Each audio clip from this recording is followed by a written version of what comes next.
can also help you to understand an emotion and see it as just emotion, rather than getting caught up and overwhelmed by it. Of course, we all feel and experience emotions. They're part of being human. But an important part of emotional intelligence is understanding and accepting that emotions are experienced differently by different people. Not only that, different people have different ideas and beliefs about emotions, their purpose and intent, and how to respond to them. Understanding this helps you start managing other people and their emotions more effectively. Managing emotions. Once you have a clearer understanding of the nature and purpose of emotions, you are in a better position to manage them.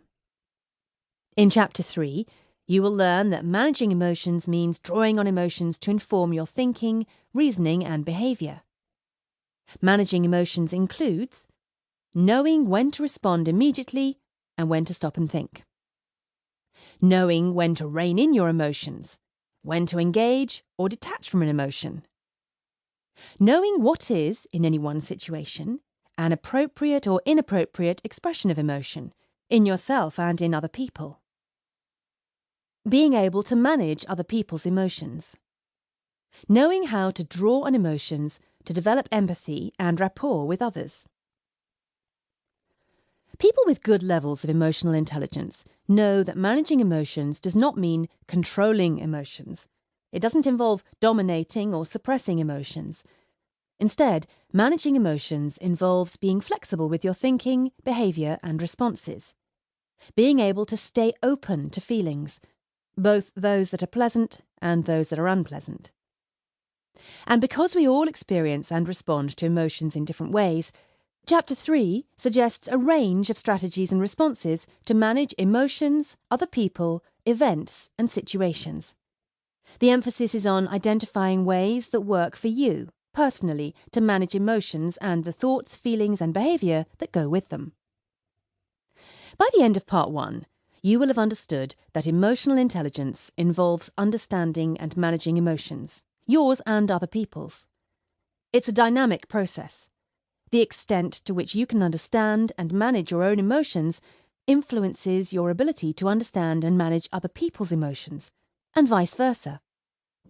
However, emotional intelligence is not limited to specific strategies to manage specific emotions, people, and situations. There is further scope for you to understand and manage emotions, yours and other people's.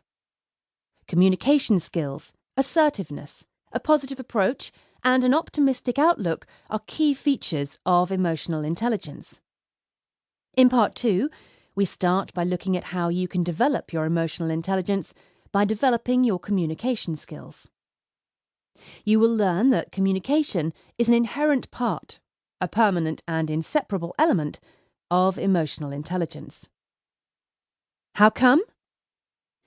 Communication between people involves expressing thoughts, ideas, opinions, feelings, and emotions. It involves reading sense and meaning, understanding each other, what we each think and feel, and we all know how hard that can often be.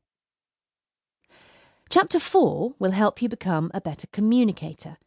It will give you insights, ideas, and plenty of tips and techniques on how to read between the lines and get a better understanding of what others really think and feel. It's not difficult.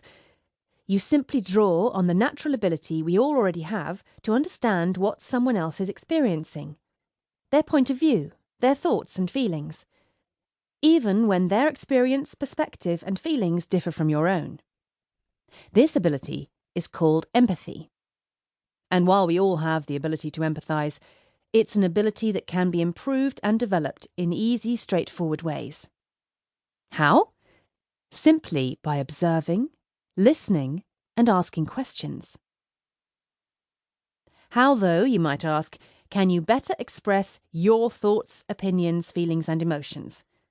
By knowing how to assert yourself. Again, assertiveness is an integral part of emotional intelligence. Chapter 5 explains that just as emotional intelligence involves being able to understand and manage your feelings, so does being assertive.